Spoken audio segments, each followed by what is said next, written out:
Hi friends, എല്ലാവർക്കും ആർക്കി ഹോംസിന്റെ പുതിയൊരു എപ്പിസോഡിലേക്ക് സ്വാഗതം. ഇന്ന് നമ്മൾ സംസാരിക്കാൻ പോകുന്നത് നമ്മുടെ ബെഡ്റൂമുകൾ, നമ്മുടെ ബാത്റൂമുകളൊക്കെ ഡിസൈൻ ചെയ്യുമ്പോൾ അല്ലെങ്കിൽ നമ്മൾ പ്ലാനൊക്കെ വരയ്ക്കാൻ പോകുമ്പോൾ തന്നെ കുറച്ച് കാര്യങ്ങളൊക്കെ നമ്മൾ മനസ്സിലാക്കി വെക്കേണ്ടതായിട്ടുണ്ട്.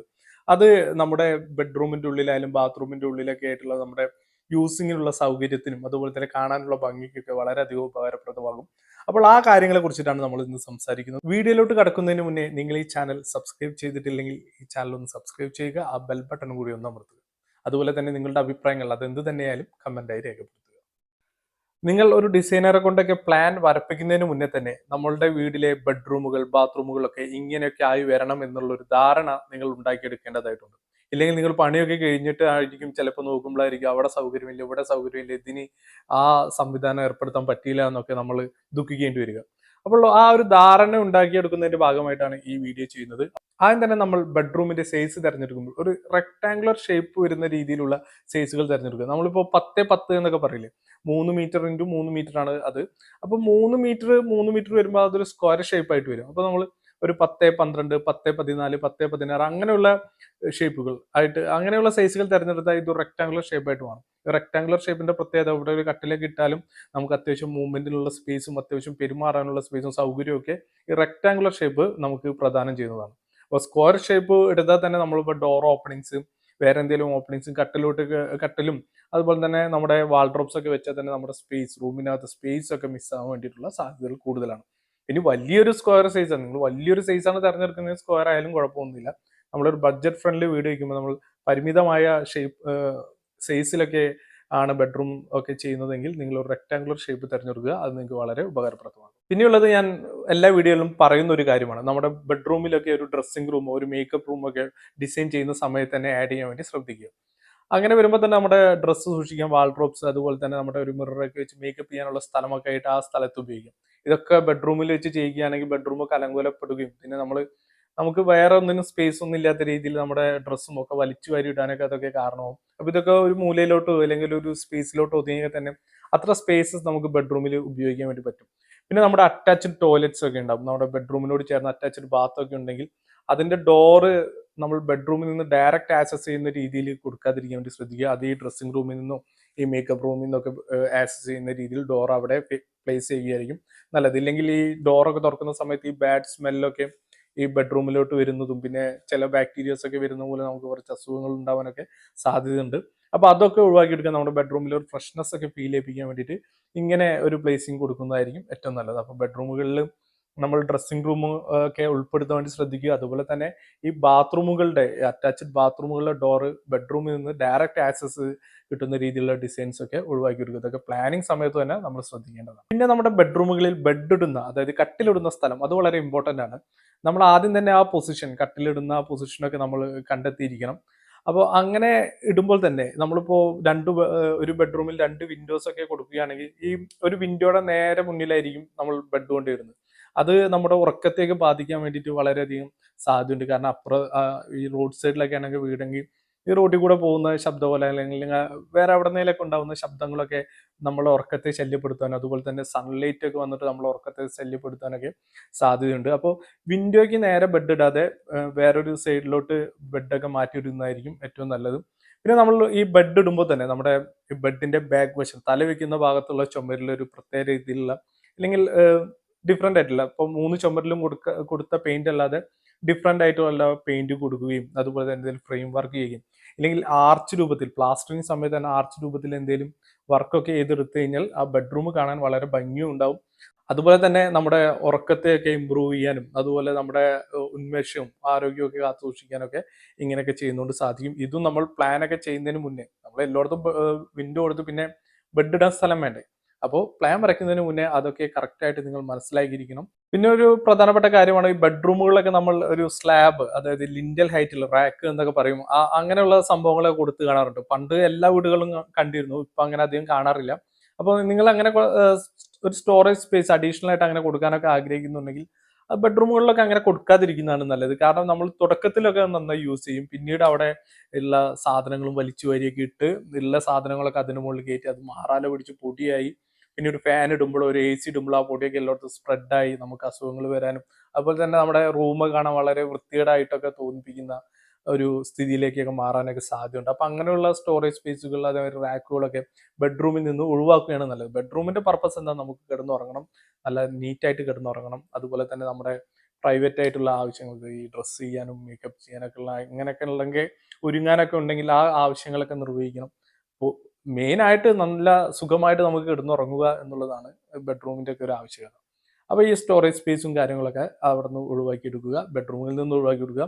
നമുക്ക് വേണമെങ്കിൽ ഈ നമ്മൾ നേരത്തെ പറഞ്ഞ മേക്കപ്പ് റൂമുകളിലോ അല്ലെങ്കിൽ ഈ ഡ്രസ്സിംഗ് റൂമിലൊക്കെ അങ്ങനെയുള്ള ഒരു ചെറിയ സെറ്റപ്പ് ഒക്കെ ചെയ്താൽ വളരെ നന്നായിരിക്കും.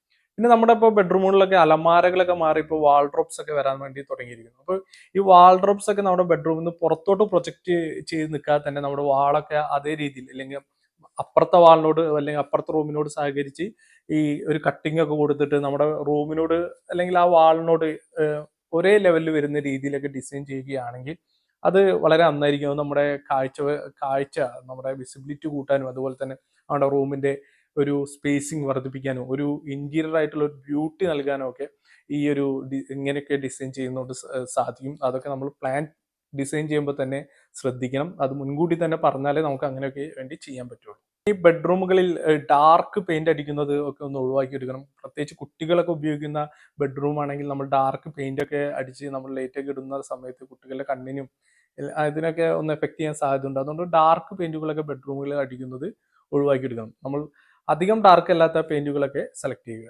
ഞാൻ നേരത്തെ പറഞ്ഞല്ലോ ഈ ഡ്രസ്സിംഗ് റൂമിന്റെ ഒക്കെ കാര്യം. അപ്പോൾ ഈ ഡ്രസ്സിംഗ് റൂം നമുക്ക് ബെഡ്റൂമിലൊക്കെ ഉൾപ്പെടുത്താൻ വേണ്ടി സാധിച്ചിട്ടില്ലെങ്കിൽ നിങ്ങളൊരു റെക്ടാങ്കുലർ ഷേപ്പിലാണ് നിങ്ങൾ ഒരു ബെഡ്റൂം ഒക്കെ സെലക്ട് ചെയ്യുന്നതെങ്കിൽ കട്ടില് കുറച്ചും കൂടി ഒന്ന് ഒരു നമ്മുടെ ബെഡ്റൂമിന്റെ വാളിന്റെ അവിടെ നിന്ന് ഒരു മീറ്ററോ അല്ലെങ്കിൽ ഒരു 1.3 ഒക്കെ മീറ്റർ ഡിസ്റ്റൻസ് വിട്ടിട്ട് നമുക്ക് ഈ സ്പേസിൽ ഈ ഡിസ്റ്റൻസ് ഇട്ട സ്പേസിൽ നമ്മുടെ ക്ലോസറ്റ്സ് ഒക്കെ വെച്ച് ഒരു ഡ്രസ്സിംഗ് ഏരിയ ഒക്കെ ഉണ്ടാക്കിയെടുക്കാൻ പറ്റുന്നതാണ്. അത് ഇന്റീരിയർ കാണാനും നല്ല ഭംഗിയൊക്കെ ആയിരിക്കും. അങ്ങനത്തെ കാര്യങ്ങളൊക്കെ ശ്രദ്ധിക്കാൻ വേണ്ടിയിട്ട് നിങ്ങൾ ഉണ്ടാക്കുന്ന സമയത്ത് പ്ലാൻ ഡിസൈൻ ചെയ്യുന്ന സമയത്ത് തന്നെ റെക്ടാങ്കുലർ ഷേപ്പിൽ കുറച്ച് സ്പേസസ് ആയിട്ട് ബെഡ്റൂമുകൾ ഡിസൈൻ ചെയ്താലൊക്കെ ഇങ്ങനെയൊക്കെ ചെയ്യാൻ പറ്റുന്നതാണ്.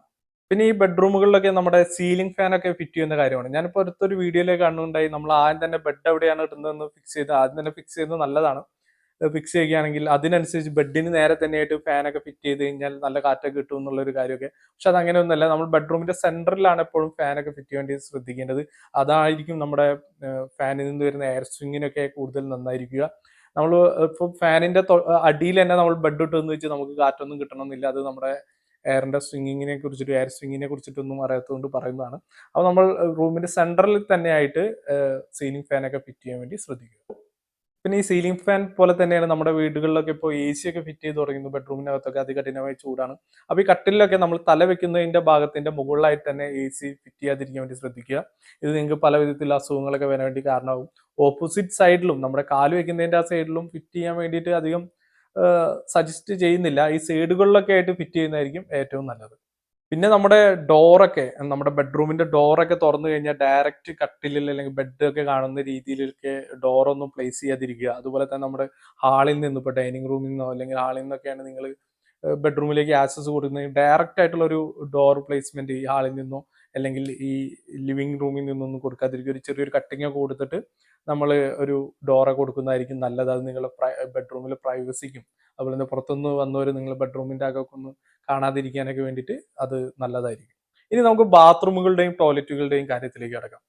ഇതിനും ഒരു ഷേപ്പ് ഒക്കെ സെലക്ട് ചെയ്യുമ്പോൾ ഒരു റെക്ടാങ്കുലർ ഷേപ്പിലുള്ള സൈസുകളൊക്കെ സെലക്ട് ചെയ്യുന്നതായിരിക്കും ഏറ്റവും നല്ലത്.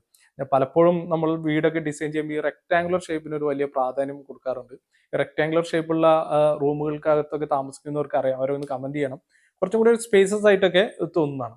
ഈ റെക്ടാങ്കുലർ ഷേപ്പിൽ നിങ്ങൾ ഡിസൈൻ ചെയ്തെടുത്തതിന് ശേഷം തന്നെ ഈ ബാത്റൂമുകളെ വെറ്റ് ഏരിയ ഡ്രൈ ഏരിയ എന്നൊക്കെ പറഞ്ഞ് വേർതിരിക്കുന്നത് വളരെ നന്നായിരിക്കും. ബാത്റൂമുകളുടെ ഒക്കെ ഡോറ് തുറന്നാൽ തന്നെ നേരിട്ട് നമ്മുടെ ക്ലോസറ്റ് WC ഒക്കെ കാണുന്ന രീതിയിലൊക്കെയുള്ള പ്ലേസ്മെന്റ് ഒക്കെ ഒഴിവാക്കി എടുക്കുക. ഇനി നമ്മൾ ഈ വെറ്റ് ഏരിയ ഡ്രൈ ഏരിയ ഒക്കെ ആയിട്ട് ഇത് ബാത്റൂം ഡിവൈഡ് ചെയ്യുമ്പോൾ തന്നെ നമ്മുടെ ഡോറിന്റെ അപ്പുറത്തെ വശത്ത് നിന്ന് സ്റ്റാർട്ട് ചെയ്യുമ്പോൾ ആദ്യം നമുക്ക് ഷവർ ഏരിയ കൊടുക്കുക, പിന്നീട് ക്ലോസറ്റ് കൊടുക്കുക, പിന്നീട് നമ്മുടെ വാഷിംഗ് ഏരിയ. ആ ഒരു ലേഔട്ടിൽ നമ്മൾ ബാത്റൂമുകൾ സെലക്ട് ചെയ്തെടുത്താൽ തന്നെ നമ്മുടെ ബാത്റൂമിൻ്റെ അകത്ത് നല്ല സ്പേസസും നമുക്ക് യൂസ് ചെയ്യാൻ വളരെയധികം സുഖമായിട്ടും വരും. ഇതിൽ കുറച്ച് ലെങ്ത് കൂടിയ ബാത്റൂം ആണെങ്കിൽ ഒരു 250 അടുത്ത് നിങ്ങളുടെ ബാത്റൂമിന്റെ സൈസ് വരുന്നുണ്ടെങ്കിൽ ബാത്ത് ഏരിയയുടെ വിടുത്തൊരു 90 സെന്റിമീറ്റർ കൊടുക്കുക. ഇനിയിപ്പോൾ കുറച്ച് കുറഞ്ഞ ബാത്റൂം ആണെങ്കിൽ ഒരു 80 സെന്റിമീറ്റർ വരെ കൊടുക്കാവുന്നതാണ്. അതുപോലെ തന്നെ WC നമ്മുടെ ക്ലോസറ്റിനായിട്ടുള്ള വാട്ടർ ക്ലോസറ്റിനായിട്ടുള്ള സ്പേസ് ഒരു 70 സെന്റിമീറ്റർ വരെയും, അതുപോലെ തന്നെ നമ്മുടെ ഹാൻഡ് വാഷിനായിട്ടുള്ള സ്പേസ് ഒരു 60 സെന്റിമീറ്റർ വരെയും കൊടുക്കാവുന്നതാണ്. ഇങ്ങനെ കൊടുക്കുമ്പോൾ തന്നെ നമ്മുടെ ബാത്റൂമിന്റെ അകം വളരെയധികം സ്പേസസ് ആയിട്ടും അതുപോലെ തന്നെ ഉപയോഗിക്കാൻ വളരെയധികം സുഗമമായിട്ടും മാറുന്നതാണ്. അതുപോലെ തന്നെ നമ്മുടെ ബാത്റൂമിന്റെ ടൈൽസുകളൊക്കെ സെലക്ട് ചെയ്യുമ്പോൾ നല്ല ഗ്രിപ്പറി ആയിട്ടുള്ള ടൈലുകൾ സെലക്ട് ചെയ്യുക.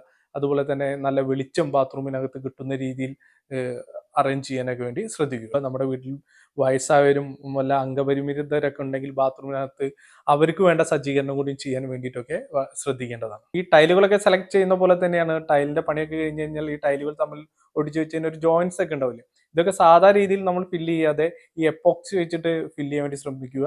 ഇത് വാൾ ടൈലൊക്കെ ആണെങ്കിൽ പ്രത്യേകിച്ച് എപ്പോക്സി വെച്ചിട്ട് തന്നെ ഫില്ല് ചെയ്യണം. അത് എപ്പോക്സി കുറച്ച് വാട്ടർ പ്രൂഫിംഗ് ആയിട്ടുള്ള ഒരു മെറ്റീരിയലാണ്. അത് ഈ നമ്മൾ കുളിക്കുന്ന സമയത്ത് അല്ലെങ്കിൽ മറ്റെന്തെങ്കിലുമൊക്കെ വെള്ളമൊക്കെ ഈ വാളുകളിലായിട്ട് അപ്പുറത്തെ വാളിലോട്ടൊക്കെ പോകുന്ന പ്രശ്നങ്ങളൊക്കെ ഒരുപാട് ഉണ്ടാവാറുണ്ട്. ഇതൊക്കെ ഒന്ന് തടയാൻ വേണ്ടി എപ്പോക്സി വെച്ചിട്ടുള്ള ജോയിന്റ് ഫില്ലിംഗ് ഒക്കെ വളരെയധികം സഹായിക്കുന്നത്. അതുപോലെ തന്നെയാണ് നമ്മൾ അറ്റാച്ച്ഡ് ബാത്റൂം ഒക്കെ കൊടുക്കുമ്പോൾ വളരെയധികം ശ്രദ്ധിക്കേണ്ട ഒരു കാര്യമാണ് നമ്മുടെ എക്സോസ്റ്റ് ഫാൻ. ഈ എക്സോസ്റ്റ് ഫാൻ നിർബന്ധമായിട്ടും നമ്മുടെ ബാത്റൂമുകളിൽ കൊടുക്കണം. ഇപ്പോൾ തന്നെ സാധാരണ കടകളിൽ നിന്നൊക്കെ മേടിച്ചു കൊടുത്തിട്ട് അല്ലെങ്കിൽ എവിടെന്നെങ്കിലും കിട്ടുന്നതൊക്കെ മേടിച്ചു കൊടുത്തിട്ട് ഫിറ്റ് ചെയ്യുന്ന രീതിയല്ല. അതിനൊരു റേറ്റിംഗ് ഉണ്ട്, CFM റേറ്റിംഗ് എന്ന് പറയുന്ന റേറ്റിംഗ് ഉണ്ട്. അതിൽ C ക്യൂബിക് ആണ്, F ഫീറ്റ് ആണ്, M മിനിറ്റ് ആണ്. അപ്പോൾ ഒരു മിനിറ്റിൽ എത്രത്തോളം എയറിനെ പുറത്ത് കളയാൻ പറ്റും എന്നുള്ളതിനെ അടിസ്ഥാനമാക്കിയിട്ടാണ് നമ്മളത് ഫിക്സ് ചെയ്യേണ്ടത്. അത് ഒരു സ്ക്വയർ ഫീറ്റ് ഏരിയ ഉള്ള ഒരു ബാത്റൂമിൽ 1 CFM റേറ്റിംഗ് ഉള്ള ഒരു എക്സോസ്റ്റ് ഫാൻ ആണ് ഫിറ്റ് ചെയ്യുന്നത്. അപ്പോൾ രണ്ടെണ്ണമെങ്കിൽ 2 CFM റേറ്റിംഗ് ഉള്ള അതൊക്കെ നോക്കിയിട്ട് വേണം നിങ്ങൾ മേടിച്ച് അതൊക്കെ നമ്മുടെ ബാത്റൂമിൽ ഫിറ്റ് ചെയ്യാൻ വേണ്ടിയിട്ട്. ഇല്ലെങ്കിൽ ബാത്റൂമിനകത്ത് ബാഡ് സ്മെല്ലും അതുപോലെ തന്നെ ടൈലിലൊക്കെ ഒരു തരം കറയും ഒരു വെള്ളമൊക്കെ വന്ന് നിൽക്കുന്ന ഒരു അവസ്ഥയൊക്കെ ഉണ്ടല്ലോ, അതൊക്കെ വരും. അതൊക്കെ ഒഴിവാക്കിയെടുക്കാൻ വേണ്ടി ഈ കാര്യങ്ങളൊക്കെ ശ്രദ്ധിക്കുക. അപ്പോൾ നിങ്ങൾ പ്ലാൻ ഡിസൈൻ ചെയ്യുന്ന സമയത്തും അതുപോലെ തന്നെ ഈ ബെഡ്റൂമും ബാത്റൂമും ഒക്കെ കൺസ്ട്രക്ഷൻ ചെയ്യുന്ന സമയത്തും എന്തൊക്കെ ശ്രദ്ധിക്കണം എന്നുള്ള കുറച്ച് വിവരങ്ങളാണ് ഈ വീഡിയോയിലൂടെ പങ്കുവച്ചത്. വീഡിയോ എല്ലാവർക്കും ഇഷ്ടപ്പെട്ടു എന്ന് കരുതുന്നു. വീഡിയോ നിങ്ങൾക്ക് എല്ലാവർക്കും ഉപകാരപ്രദമായി എന്ന് തോന്നുകയാണെങ്കിൽ വീഡിയോ ഒന്ന് ലൈക്ക് ചെയ്യുക. നിങ്ങളുടെ അഭിപ്രായങ്ങൾ അതെന്ത് തന്നെയാലും, ഇനി ഞാൻ വിട്ടുപോയ പോയിന്റ്സും അല്ലെങ്കിൽ വേറെ എന്തെങ്കിലും പോയിന്റ്സിനോട് നിങ്ങൾക്ക് എതിർപ്പുണ്ടെങ്കിലും അതൊക്കെ നിങ്ങൾ കമന്റായി രേഖപ്പെടുത്തുക. അപ്പോൾ മറ്റൊരു വീഡിയോയുമായി കാണുമ്പോഴേക്കും നന്ദി, നമസ്കാരം.